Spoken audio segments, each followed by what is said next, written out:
And we're at where we need to be at. Fenders off, hoods off, grill, everything's gone. Hinges are still on, but the torsion bars are gone. We have complete and full access to this upper cowl panel that we need to remove so we can get into the inner cowl panel. That's where the rust is. These cars just build up leaves, debris, pine needles, no matter what area of the country you're on. Stuff gets in to these air inlet vents and goes right to the low spot. Rain gets in here, washes the stuff right down here, clogs these holes on this end here, and just lets the water sit. And it sits, and it rusts, and it rots, and then we have wet feet, we have ruined carpets, we have ruined floorboards, and the process goes on and on from there. So, to fix the rust correctly, we have to remove the outer cowl panel. To do that, we need to cut all the spot welds on all the lips all the way around so we can pop that panel off and get inside there. So let me show you what it's going to take to do all that. Okay, you can see I've already been through and found the seams, got most of that lead out of there. And you can see here also that burned through a little bit because the metal was thin when I was grinding this out. It's rusty all the way up here. So we're going to have to cut a patch up here. Now, using a spot weld cutter, we're going to have to come through everywhere you see a dimple there, every single one of them, all the way down through here, all the way over here and around. They all got to be cut.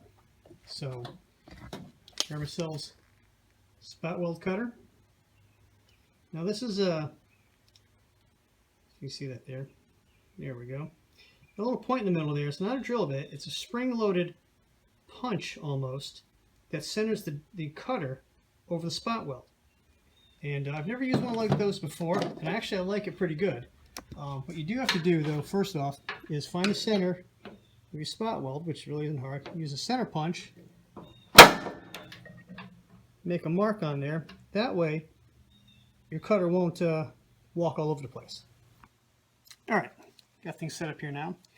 So I'm just going to take my tip of this cutter, put it right in that little dimple we made with the punch, and we're going to start to cut. Now we're going to go nice and slow, so we don't want to cut all the way through both these pieces. Actually, there's probably 3 of them in here.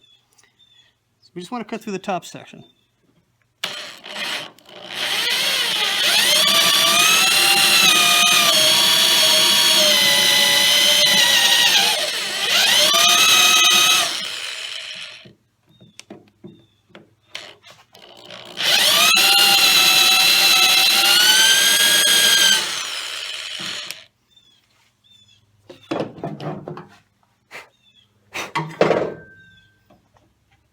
And that's probably through the first piece of metal. You'll be able to know because you can get in here, you'll be able to take a punch or something and start to separate these a little at a time as you go. I think I'll get that a little bit more.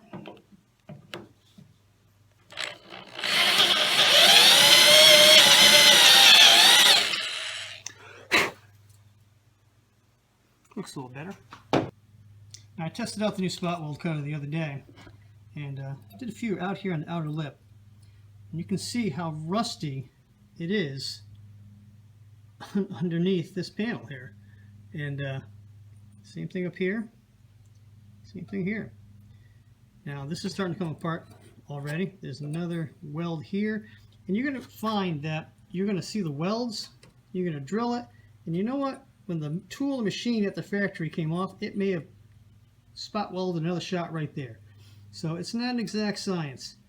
You're going to have to take your time, do a few, here, a few there, and don't pry too much. You don't want to start bending the lips too much, especially if you got rust in these areas. You kind of want to keep the shape of it as best you can. That way you can duplicate the metal and put it all back together when you're done. Okay, now for you guys who got one of these, air chisel. And this is a spot weld cutting bit. See, it's gouged on one side, kind of flat on the other. Now I went ahead and did a little work on here with this just to show you what's going to happen. Now it is useful in some hard to reach areas, and it pops the spot welds pretty good. But look how much distortion you get out of this lip when you do that. And not to mention, this whole section here gets pushed back in the process. So I did up to here and I stopped just to give you guys an idea of the difference between using a spot weld cutter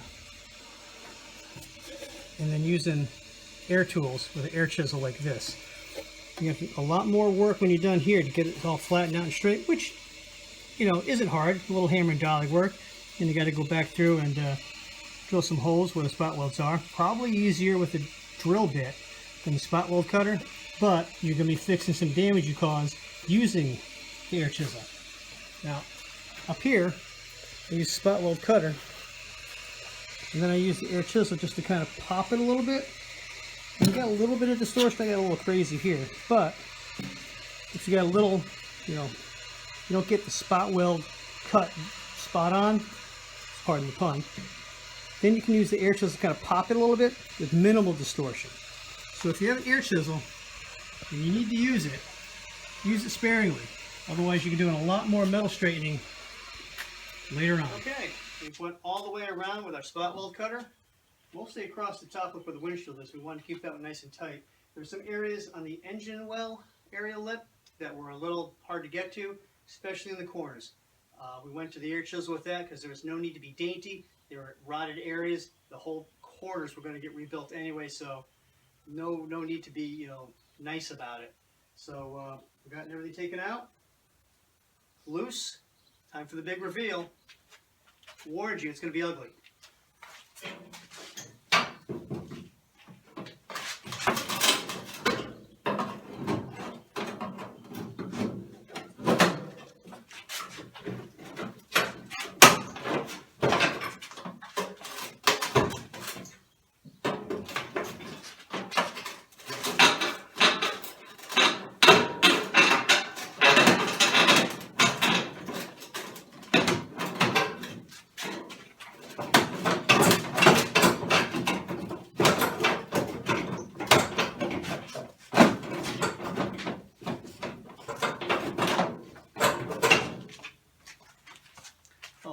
Gloves, unless you want a tetanus shot.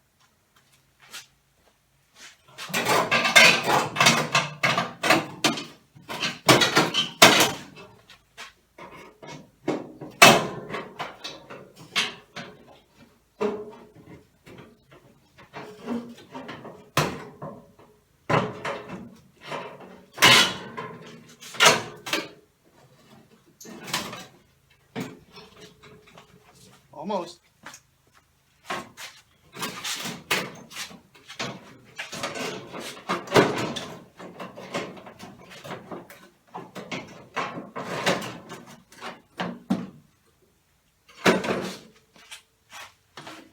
One more.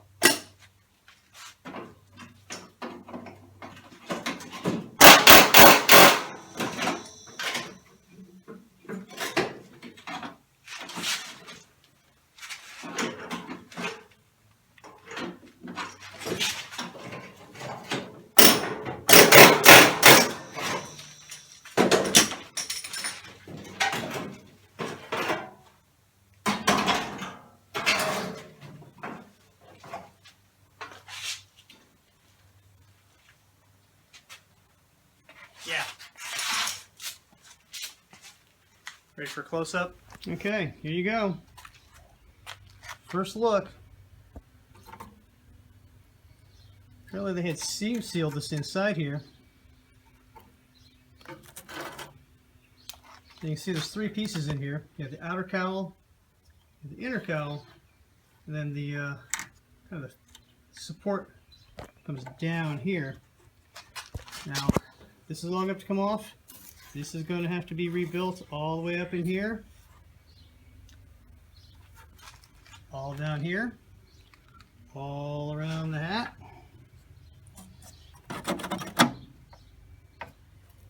This whole lip, because this was rusting underneath here all the way around. So that's why I made the decision to skip the spot weld cutter and then just go with the chisel. Now up here it's not bad. This is really good. There's rust there, but at least it's not horrible. This is horrible. Let's go to the other side.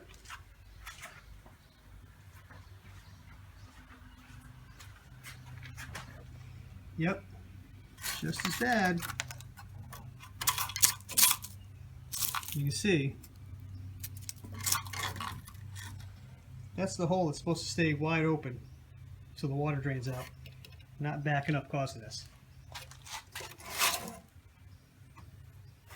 You see eventually, this is a support under there. Let's get your parking brake. Nice holes. Go to yank your parking brake on one day and rip the bottom of your cowl out. Never fun.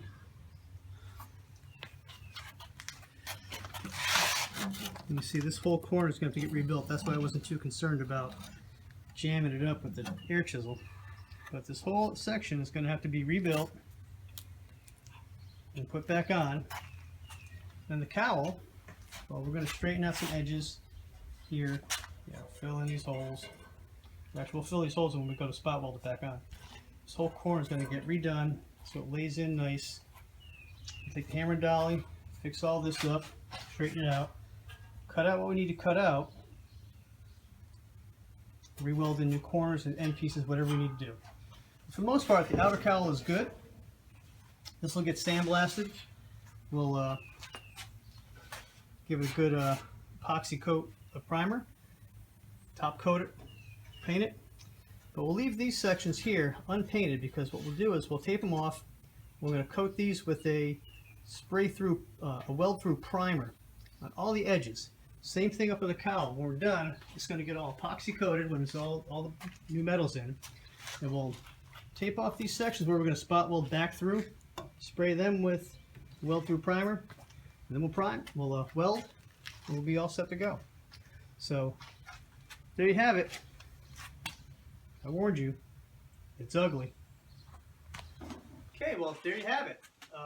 We took our time, got a spot weld cutter, cut out all the spot welds that we could easily get to. We took care of especially the ones across the windshield, but we wanted to make sure that we didn't distort that at all, especially on the outer cowl. If you work carefully and slowly, use lubricant when you're cutting, you're not going to chip one of those cutting teeth and your bit will last longer. We did have to go to the air chisel in a few spots. There was no reason to be dainty about it, and we got the outer cowl off. We exposed all the nasty rust, and next up is a little sandblasting, cutting out the areas that need to be repaired, and mocking up panels and welding them in. We'll show you that in a later video. Went ahead and removed the side pieces that tie the inner fender to the cowl. Because it was starting to rust the cowl on this side of that, so we'll take care of that as well. All in all, it took me about 2 hours to get to this point, start to finish. So if I can do it, you can do it. The rust needs to be replaced, and there's no easy way to do it. It's ugly, it's time consuming, it's a pain. But you know what? If you don't do it, you're going to ruin your carpet, your floor is going to get rotted again because the water's just going to lay there, and this is just going to continue to get worse and worse. So take heed, take note. I'm doing the hard work to show you how to do it. So again, if I can do it, you can do it. Well, that's it for today. Thanks for watching. Please subscribe to our YouTube channel, and we'll see you next time. Thanks.